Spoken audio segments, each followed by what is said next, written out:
Close your eyes and notice something almost no one dares to face. Most people live like leaves in the wind, pushed by circumstances, waiting for the world to change so that only then they can breathe a sigh of relief. They believe that external conditions are supreme and that their lives are shaped by forces they don't control. Not you, not after hearing what I'm about to tell you. The power to manifest in 24 hours isn't about haste, magic, or spiritual shortcuts. It's about taking on a responsibility most people fear, the responsibility for your own mind. And this responsibility is heavy, because when you understand that the world reacts to your inner state, you can no longer hide behind excuses, fate, bad luck, or injustice. Everything comes back to a single question. What are you sustaining within yourself? And this is where the danger arises. When someone awakens to the power of assumption, to the silent force of disciplined imagination, they hold in their hands something that shapes realities, something that responds quickly, precisely, and without considering external morality, only internal intention. If the intention is pure, the return is abundant. If it's selfish, anxious, or malicious, it returns with the same force, but distorted, bringing heaviness, confusion, and consequences. That's why this method requires maturity. You cannot apply it like someone playing with fire without knowing they can get burned. The mind is an altar, and what you place upon it comes to life. When you use this technique to harm, control, or defy the natural order of good, it will be exactly the reflection of that vibration that rises before you. Nothing remains hidden in the realm of internal causes, but if you use it with integrity to expand your life, alleviate suffering, open paths, and heal parts of yourself that were stuck, then this mental trick becomes a blessing. It works because it touches the root of creation, the internal decision sustained as truth. And today you will learn how to apply this mechanism consciously, cleanly, and powerfully, without superstition, without cliches, without fantasy, just pure law. You will understand how to align desire, identity, mental image, and inner stance so that the world has no option but to present, within 24 hours, the echo of what you have decided to be. If you are ready for this level of responsibility, continue. Otherwise, stop here. Because after learning this process, you will never again be able to say you didn't know about the power you carried. Most people believe they know what they want. But when you look deeper, you find that their desire isn't genuine. It's just an attempt to fill an inner void. This is the biggest mistake at the start of the process. They ask for money because they fear lack. Ask for love because they panic at the thought of loneliness. Ask for opportunities because they doubt their own worth. And they don't realize that the law doesn't respond to such requests. The law responds to the state. And a state sustained by scarcity only generates more scarcity, even when the desire seems positive. That's why, before any technique, you need to clarify what you truly desire and why you desire it. Imagine someone who says they want 10,000 rials in 24 hours. Ask that person why, and you'll see that behind the appearance, there is fear, desperation, anxiety.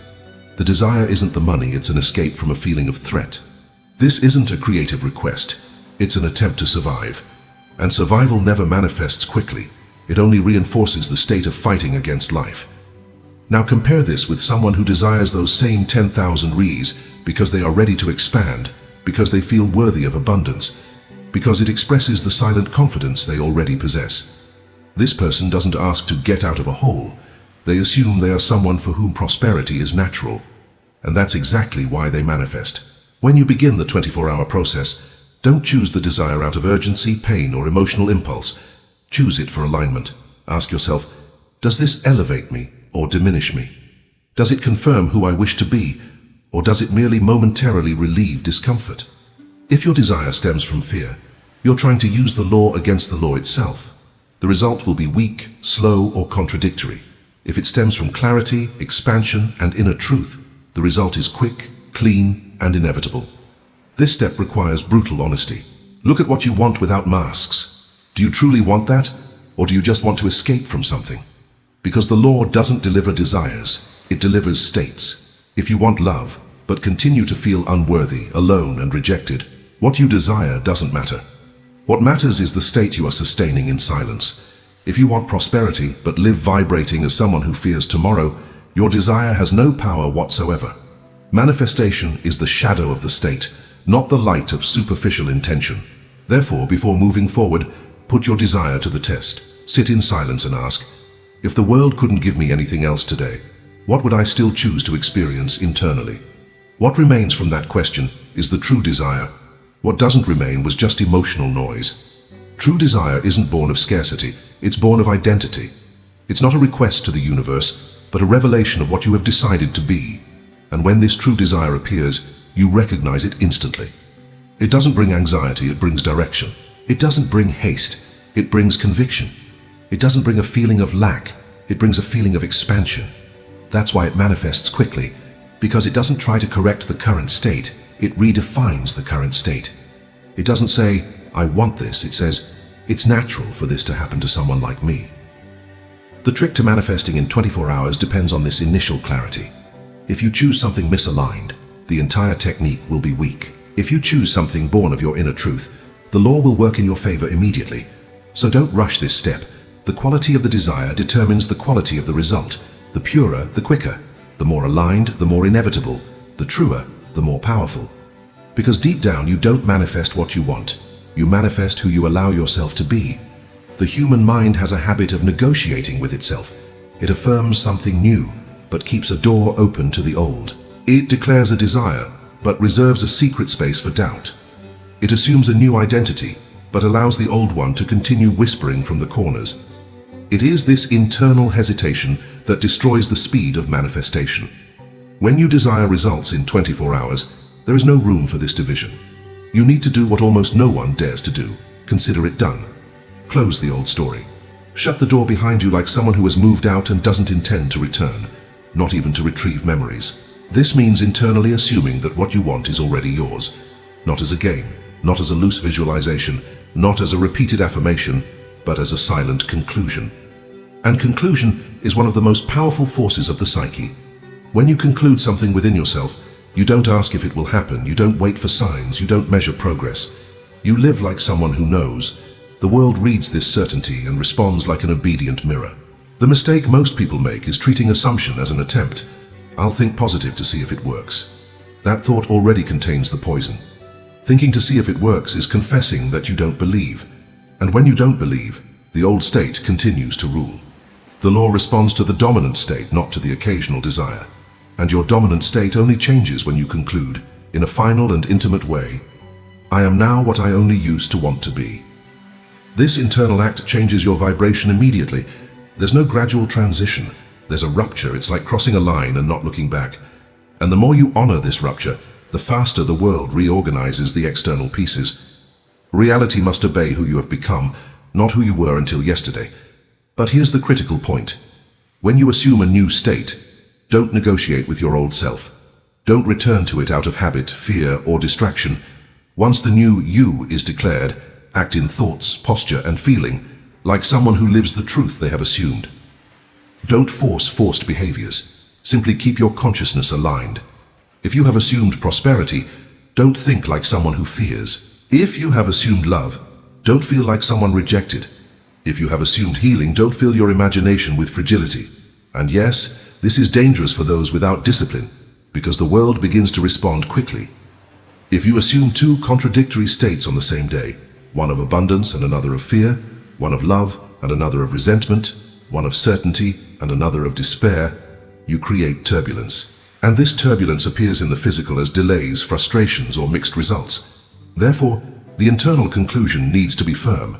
The universe doesn't fail. What fails is the mind's faithfulness to the chosen state. Think of yourself as someone who has closed a door and thrown away the key. That is the spirit of assumption. There's no turning back. There's no, I'll try. There's only, I am now. When this I am is established with honesty and depth, 24-hour manifestation ceases to be an exception and becomes a consequence. A consequence of your new state, not of your effort. A consequence of your conviction, not of your expectation. A consequence of what you silently assumed as truth, not of what you desperately shouted as a desire. When you create the final scene, this is where many people get lost, because they confuse creative imagination with chaotic imagination. They believe they need to assemble an entire movie in their mind, full of details, exaggerated emotion, vibrant colors, cinematic effects. But the law doesn't respond to internal spectacles. The law responds to simplicity imbued with truth. To manifest in 24 hours, the final scene needs to be so short and clear that your mind cannot interpret it any other way. The simpler, the more powerful, the more direct, the quicker, the more inevitable it seems, the more immediately the world moves to make it real. But before creating this scene, you need to understand why it works. The human mind cannot differentiate imagination from memory when both are felt with gentle, conscious intensity. The final scene should be created as if you are remembering something that has already happened, not wishing for something you want to happen. The difference between memory and fantasy is the feeling of conclusion. That's what you need to activate within yourself. The feeling of it has already happened. Not it will happen, not it will be, not I am attracting it. It has happened. And for this, choose a scene that allows no ambiguity. If you want prosperity, don't imagine piles of money. That could mean many things. Instead, imagine someone telling you, congratulations, or you yourself internally revealing the feeling of relief and gratitude for something accomplished. If you want love, don't imagine a romantic movie. Imagine a specific hug, a clear phrase, a symbolic gesture. If you want healing, don't imagine perfect organs. Imagine your breath feeling light, your body rested, you yourself feeling the normalcy that was previously missing. This scene needs to last a few seconds, 5, 10, 15 at most, and it needs to be effortlessly repeatable. When you try to create long scenes, you lose focus, and imagination turns into fantasy. When you create short scenes, your mind can feel directly and truthfully. It is this emotional truth that converts imagination into a spiritual cause. Now, when creating this scene, place yourself in it as a participant, not as an observer. Don't see yourself from the outside as if watching a movie. Feel yourself inside the body. Listen to the voice as if it were directed at you. Feel the touch as if your skin were reacting. See the scene through your own eyes. It is this internal, simple and vivid experience that seals the state. And here is the most overlooked part. You should only create this scene once with intention, a single time with focus. After that, if you wish to revisit it, do so only to feel the conclusion, never to check if it's working. Because if you revisit the scene to check for progress, you have already lost the state. By doing so, you declare that doubt is active, and doubt is a second cause that destroys the first. Therefore, create the scene as if signing a sacred document, sealing, finalizing, concluding. This final scene is the silent decree of your soul. It tells the universe, this is. Not it will be, not who knows, not we'll see. It is, now. And when the final scene is felt in this way, physical reality immediately begins to reorganize itself, sometimes in ways so subtle that you only notice when everything is already before you. The final scene is the heart of rapid manifestation, not through force but through precision, not through intense emotion but through felt simplicity, not through mental effort but through silent certainty. When you truly feel the scene as memory, the law begins to work, and nothing can prevent the echo of what has been concluded within you. Letting go is the point where almost everyone stumbles, because the human mind has been conditioned to believe that if it doesn't watch over, insist, control, or mentally repeat the desire, it will escape. But this reveals the greatest contradiction of all, wanting to manifest something while simultaneously sustaining the belief that it might not happen. This contradiction is what destroys 90% of rapid manifestations, and that's why letting go is as essential as assuming. Letting go doesn't mean forgetting. Letting go doesn't mean leaving it to the universe to see what it does. Letting go means not interfering with the internal process you have already started. It's like planting a seed and not digging up the earth every 15 minutes to check if it has started to sprout. When you let go, you demonstrate absolute confidence in the law. When you try to control, you demonstrate that you don't believe in your own internal decree, and the law responds precisely to the dominant belief. After you have chosen the correct desire, assumed the state and sealed the final scene, the only remaining task is to live the rest of the day as someone who is already complete. It's not pretending, it's not theatrical acting, it's not acting as if. It's simply moving through the world with an inner posture consistent with the truth you have assumed. It's almost imperceptible. The lightness in your breathing, the absence of haste, a more stable gaze, a quieter mind. You don't need to do anything external to prove anything to anyone. It's an intimate, silent, and unequivocal change. And this is where many sabotage themselves. They start looking for signs. The mind rushes to the phone seeking notifications, looks at the clock, analyzes the time, interprets coincidences, tries to guess how the manifestation will arrive. All of this is interference. Every attempt to see if it has arrived is an internal declaration that you don't believe it already is. And if you don't believe it already is, you hand control back to the old state, and reality reverts to obeying the old pattern. True letting go is tranquil. It requires no effort. It is the peace of one who knows. It is the serenity of one who has already concluded within. It's almost as if you have finished important work and now rest with the absolute certainty that the result is already guaranteed. And this doesn't create anxiety, it creates stillness. One who truly assumes doesn't remain restless, they remain at rest. This rest is the vibrational signature of rapid manifestation. 24-hour manifestation only occurs when there is confidence. Not emotional confidence, but ontological confidence. Confidence in who you are now. Because when you assume a new state, the one who continues waiting for signs is the old self. And that self no longer exists. It only continues to live if you resurrect it with doubt. Letting go means living like someone who has nothing to prove, nothing to ask for, nothing to fear. And when this state takes hold, circumstances begin to move. Sometimes visibly, sometimes subtly. Doors close because they need to close. Doors open effortlessly. People disappear. People appear. Paths change as if something were pushing everything into the exact place you inwardly decreed. And all of this without you lifting a finger out of desperation. The physical world works for you when you let go. Because letting go is the silent testimony that you truly believe. And reality never fails to obey one who believes in their own inner word. Now take a deep breath and notice what has happened within you throughout this process. You haven't just learned a technique, you've been reminded of who you are. 24-hour manifestation isn't a secret trick hidden in some ancient book. It's the immediate reflection of a spirit that has finally decided to stop living like a beggar of its own life. When you choose with clarity, assume with firmness, seal with precision, and let go with confidence, you are exercising humanity's oldest and most forgotten power. The power to declare reality from the inner state. But remember, this power is not innocent. It doesn't distinguish between the good you want to create and the chaos you can generate if you act from fear, ego, or haste. Every felt thought, every assumed conclusion, every decreed scene, everything returns sooner or later with a precision many would call destiny. But destiny doesn't exist for one who understands the law. Cause exists, and the cause is always internal. Therefore, use this process responsibly. Do not use the law to harm, manipulate, contend, or prove something to someone. This not only creates painful consequences, but also traps you again in the small, limited state you are trying to escape. Use this technique to expand, heal, transform, open paths, alleviate pain, uplift your life and the lives of those around you. Rapid manifestation is a gift for those who are aligned and a burden for those who are imbalanced. From this moment forward, I want you to memorize something. The world doesn't command you. It merely obeys what you assume to be true. Don't beg for signs anymore.